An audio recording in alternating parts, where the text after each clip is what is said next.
qu'est-ce que vous pensez porter justement pour la situation de Barbès? Alors je pense par exemple, bon, là, si on prend la toxicomanie, bon, c'est vrai que pour les salles de consommation, on sait que c'est acquis, bon, il faudra sans doute modifier des textes, enfin bon, je veux dire, ça c'est quelque chose qui va, voilà, est-ce que ça va être porté assez rapidement?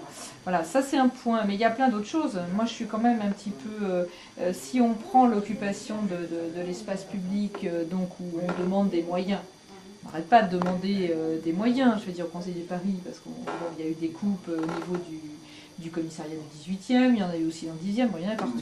Bon.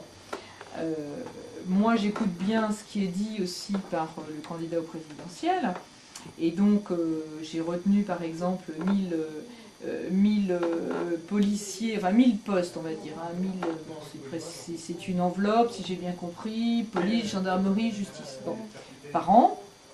Je fais un petit peu le calcul, vu les problèmes qu'il y a, aussi à Marseille, ou dans tas d'autres lieux. Je me dis, bon, on demande beaucoup de police, mais est-ce qu'on sera on aura les moyens finalement d'en mettre un peu? Est-ce que c'est ça la solution? Est-ce qu'il y a des textes qui peuvent aider justement à la gestion de ce problème d'occupation illégale de l'espace public, bon, et qui en plus est multiple, parce que bon, il y a la vente de cigarettes, de contrefaçon en plus, donc ça c'est un problème sanitaire, mais bon, il y a aussi d'autres deals, Subutex et autres. Il y a maintenant les bifins ou pas bifins, enfin on voit bien qu'il y a tout un tas de trafic qui se greffe là-dessus, parce que ça a commencé par des gens qui venaient vendre 3 bricoles, et puis maintenant on en voit qui arrivent avec des camionnettes quand même, donc ça vient de l'organisation. Pas tous, mais il y en a, ils sont organisés, donc voilà, quand le caddie est vide, on va dans la voiture chercher la suite de la marchandise. Donc il y a une organisation qui s'est installée, bon c'est là jusqu'à 3h30 l'après-midi, bon.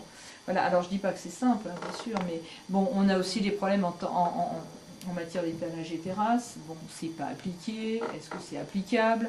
Et si c'est pas applicable, bon, est-ce qu'on peut pas faire d'autres textes je sais pas, différents. Moi, je ne suis pas suffisamment, comment dire, à même de concevoir un texte. Mais bon, il y a tout ça. Bon, alors il y a la lutte contre les trafics, ben, il faut aussi des moyens.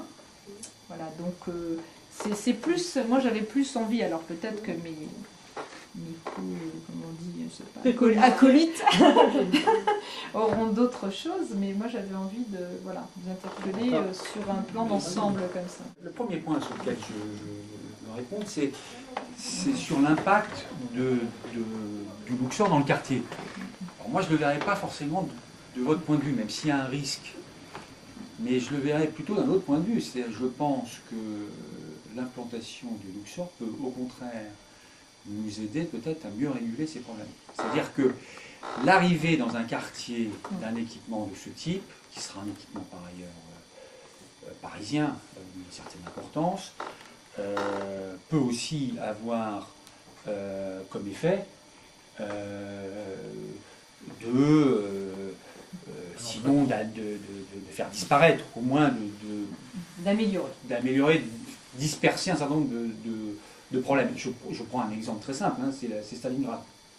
Regardez, Stalingrad a changé, mais vraiment du tout au tout, le jour où il y a eu MK2 qui est venu, qu'on a réhabilité, revalorisé l'espace public, oui, que maintenant il y a la rotonde, etc.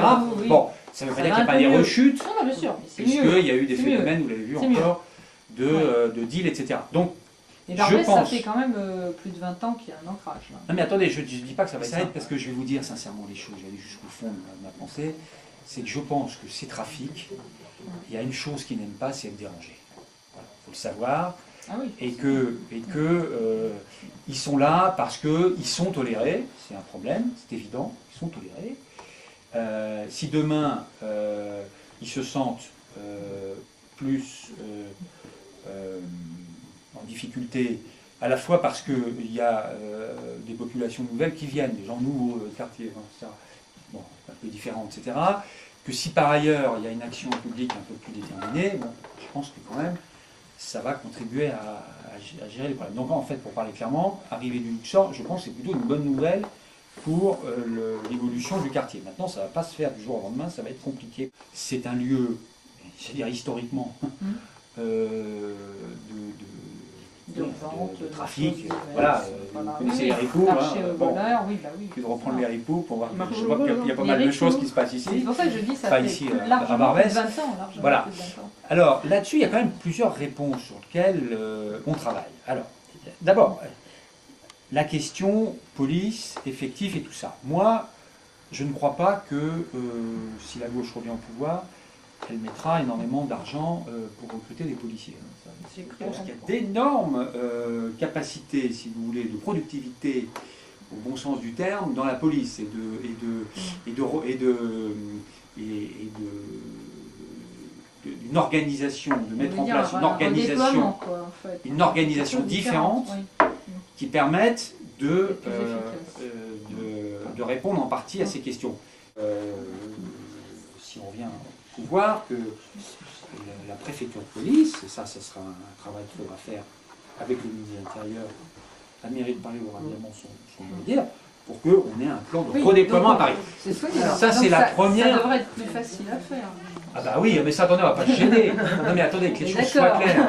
Si on revient au pouvoir, il va falloir que la préfecture de police c'est pour ça que je pose la question. et d'autres doctrines que celles qu'elle emploie aujourd'hui. De toute façon, il faut qu'elle évolue, cette institution. Elle ne peut pas continuer. Pour une raison simple, c'est que la tension des effectifs, parce qu'aucun gouvernement, quel qu'il soit, peut vous dire aujourd'hui qu'il va recruter massivement. Est-ce que ça veut dire que vous seriez partisan, que le Parti socialiste serait partisan d'une modification de la loi Paris-Lyon-Marseille et qu'on redonnerait au maire de Paris des compétences de police? Est-ce que c'est dans cette Moi, je crois que musique ça sera difficile de revenir sur le statut de Paris. C'est compliqué. C'est pas tellement de dessaisir l'État que de permettre à la ville d'avoir la même compétence avec ses propres effectifs, avec sa propre organisation.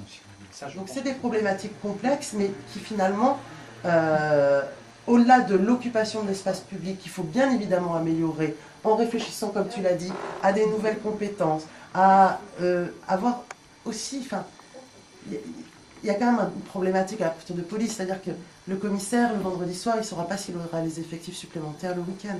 C'est aussi, je pense que c'est aussi la manière de faire, ça veut dire, c'est aussi comment on implique les personnes qui sont les plus à même de gérer le terrain aussi. Donc c'est aussi un petit peu tout ça qu'il faut refaire. Je pense que la police, pour moi, l'image du service public de la police a quand même beaucoup trinqué ces dernières années. Et je pense que c'est aussi tout cela qu'il faut rétablir. Et pour cela, il y a quand même des actions à mener, qui ne sont pas forcément des actions en matière de poste, mais qui sont aussi en matière de réorganisation globale. Aujourd'hui, la ville de Paris finance pour 287 millions d'euros le budget spécial de la préfecture de police. Ça veut dire qu'on a quand même une part, on augmente encore de 5 millions cette année. Nous finançons par exemple les agents, les ASP, qu'on appelle, vous parliez de la circulation tout à l'heure, la politique du stationnement, etc. Mais ils sont sous l'égide des commissaires et de la préfecture de police. Sauf que, est-ce qu'ils répondent aux orientations municipales aujourd'hui? Pour vous faire Paris Respire, je vais vous dire, Paris Respire, actuellement, on se bat pour avoir 4 ASP supplémentaires dans le 18e pour tenir nos engagements sur Paris Respire alors que nous les finançons. C'est là où est le problème. Ça veut dire qu'à partir du moment où on finance, ils doivent aussi concourir aux orientations municipales. Par contre, Paris, c'est un statut particulier, c'est une capitale. Vous voyez bien qu'il y a 8 millions de personnes qui transitent à Paris, donc ce n'est pas forcément aux contribuables parisiens de financer l'ensemble de la problématique de l'espace public à Paris, parce qu'il y a aussi beaucoup de touristes, beaucoup de résidents, de personnes qui travaillent à Paris mais qui n'y vivent pas. Donc tout ça fait que ça doit rester dans une coopération, mais je veux dire, avec des objectifs communs.